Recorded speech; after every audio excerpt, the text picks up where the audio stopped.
Naam, habari ndugu zangu, na wasalimu kwa jina la Mwenyezi Mungu. Naomba leo tuoneshane kitu kimoja hichi hapa. Miti ya kawaida ambayo tunakutana nayo mara kwa mara. Mti huu sisi tunaita mwigwa.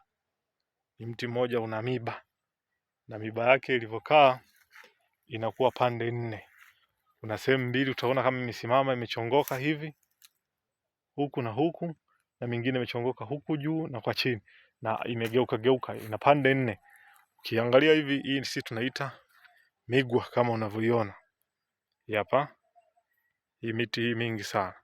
Kwa watu ambao wenye changamoto, wale ambao wenye changamoto ya mwili kuwa na vichomi, unakuwa na mwili, kuna muda kichomi kinachoma. Leo siku hiyo unaweza kuona kichomi kinachoma tumboni, ubavu wa kwanza, kingine kinachoma ubavu wa pili.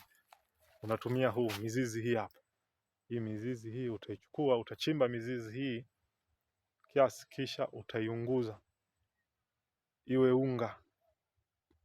Baada ya hapo, ukishaiunguza kuwa unga, utachanganya na mafuta ya kupaka tu pekee, kisha utakuwa ukijipaka katika mafuta yako ya kupaka.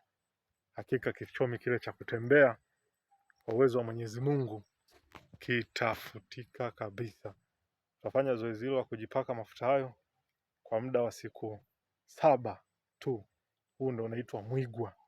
Kama unavyouona ndio mti wa mwigwa namna hiyo. La sivyo, ukiona kazi paka uunguze, unaweza kuchimba mzizi wake, utakuwa unajifukiza ule moshi wake. Jioni muda wa kulala tu, hata unaingia kulala unajifukiza ule moshi wake. Utafanya zoezi hilo kwa muda wa siku 7. Mimi ni Chifu Hamisi wa Hatad TV. Asanteni.